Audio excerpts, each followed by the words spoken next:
Hello student, welcome to third chapter of history, that is applied history. Now you must be wondering, what does this term applied indicates?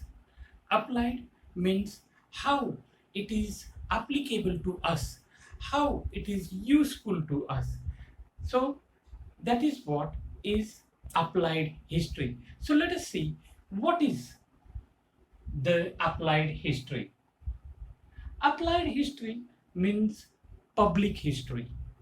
It is related to life of public, people's history. So it is with the application of history for the benefit of people. So this history has to have the benefit of people. People has to benefit from it. So how they will benefit from the history, from the past events to the present time. So we have to get this benefit to present time and also in near future. It should be beneficial to all of us. It is said that knowledge of history is useful as it can provide guidelines in finding solutions to contemporary social issues. Whatever issues at present time are evolving, it finds solution and give guidelines because in the past such events may must have occurred, or such type of incidents must have occurred, and at that time what solution those people have done on this problem. So in this way we can find the solution over it.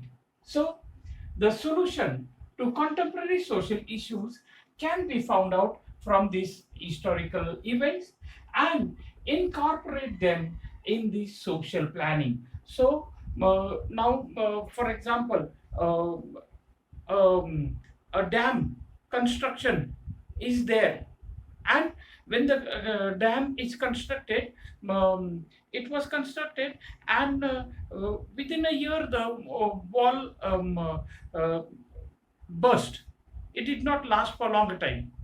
Then we can have a look of the history, that earlier which king had built a dam in the 2nd century or 2nd century on river Kaveri, which is still existing and still serving its purpose.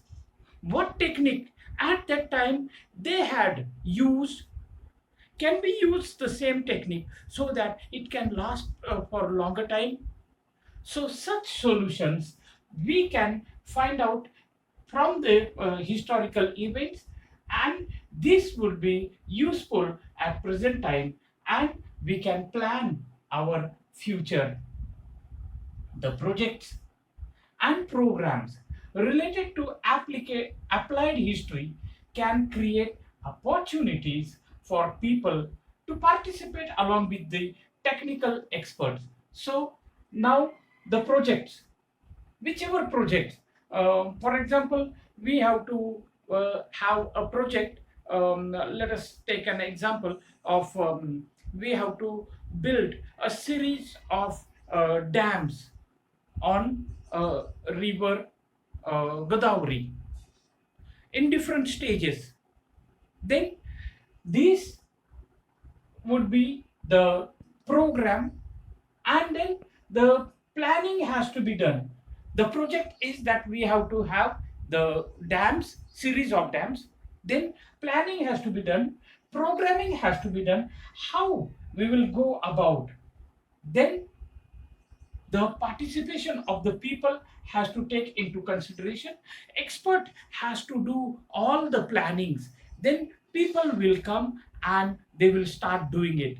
So many people are involved in planning and in practical work. So in this way the history gives us guidelines, and it is also applicable in present times.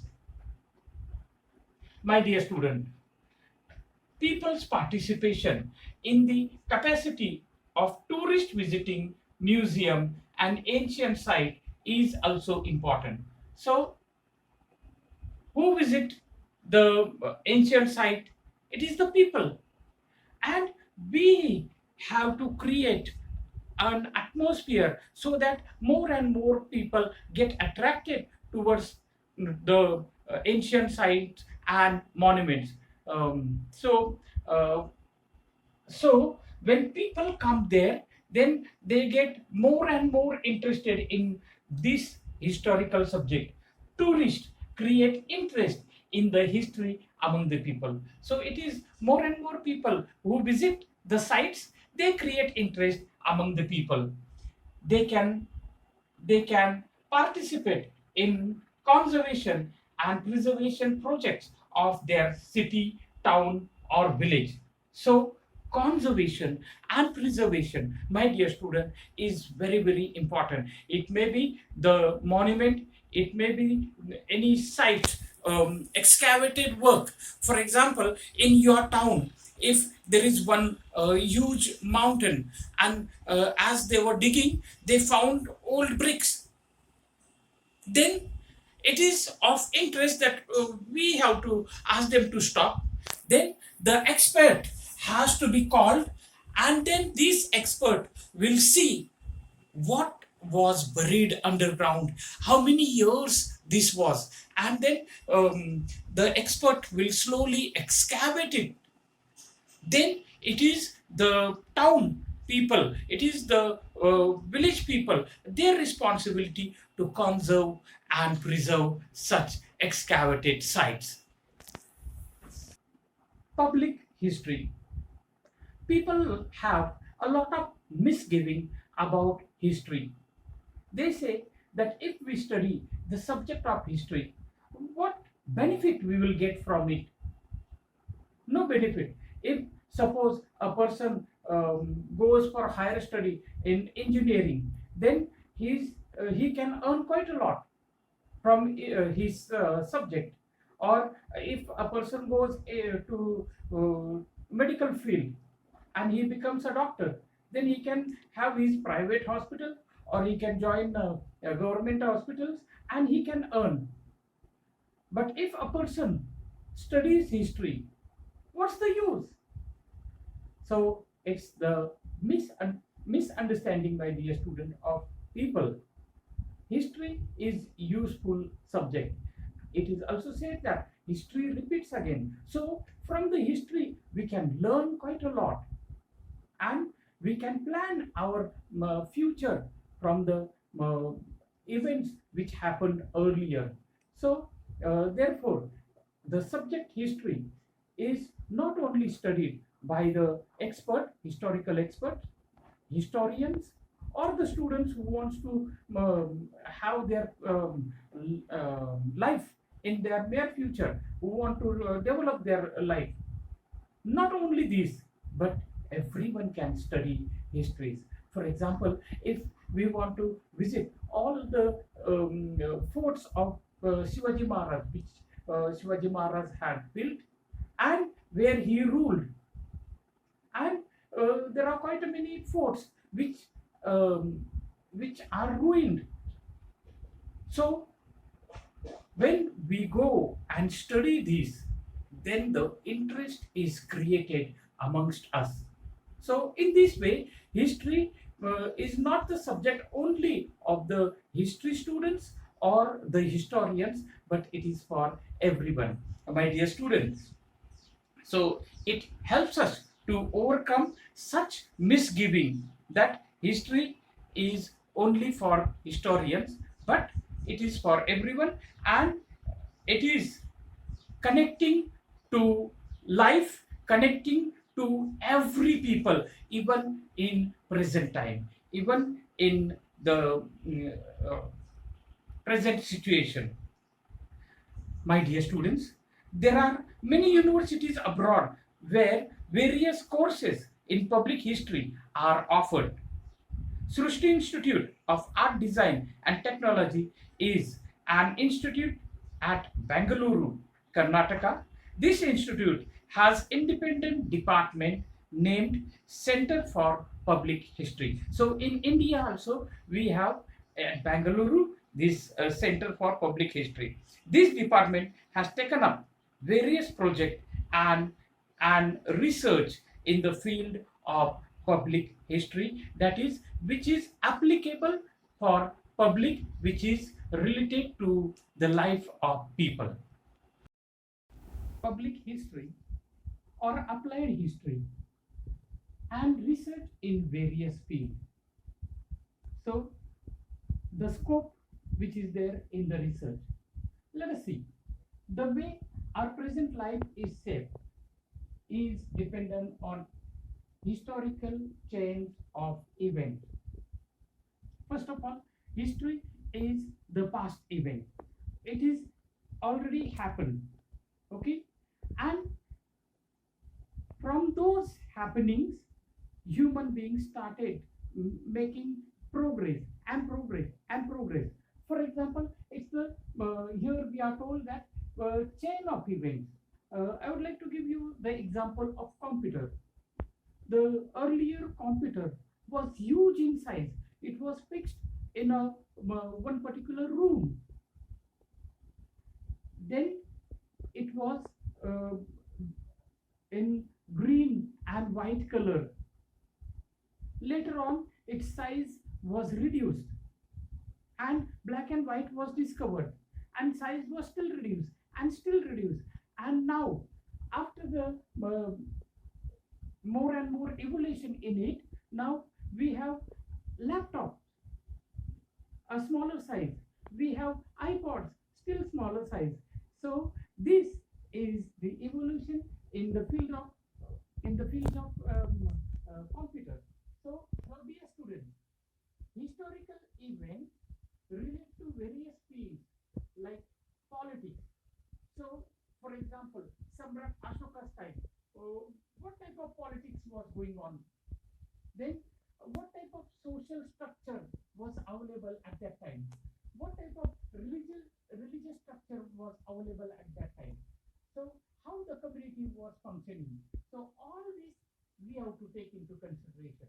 Philosophy was there at that time.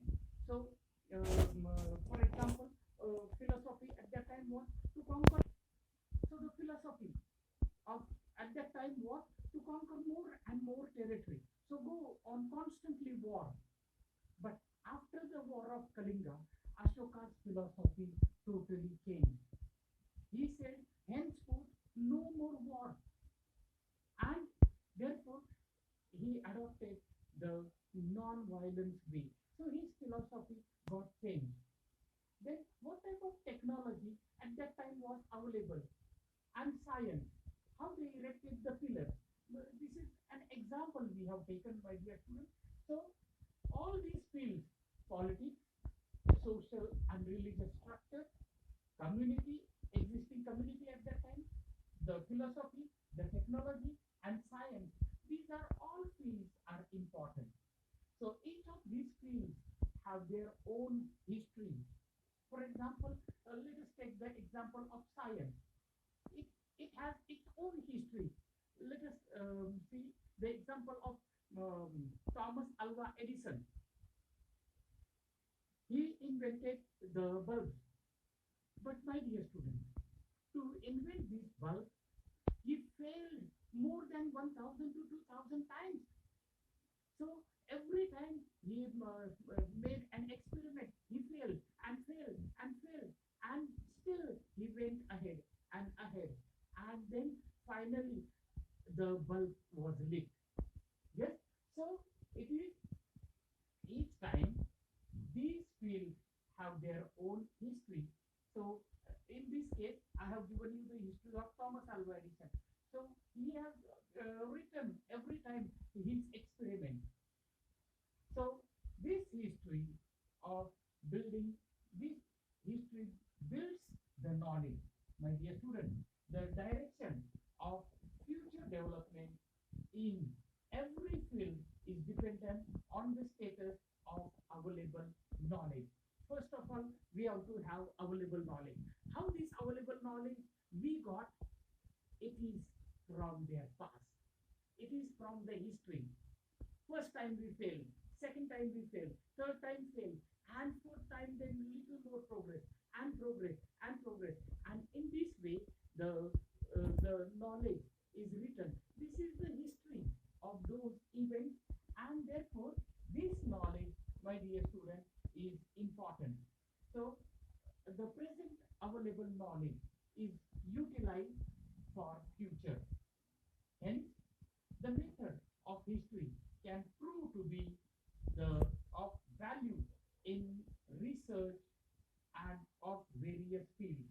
So we can use this method. We can use our past events, and we can make progress by observing these past events and then go ahead. For example, Newton was lying down under the tree, and he said, "Why this apple has to fall on my head? Why it didn't go in vertical direction, in horizontal direction? Why it didn't go up? Why it fell?" So in this way, the previous knowledge is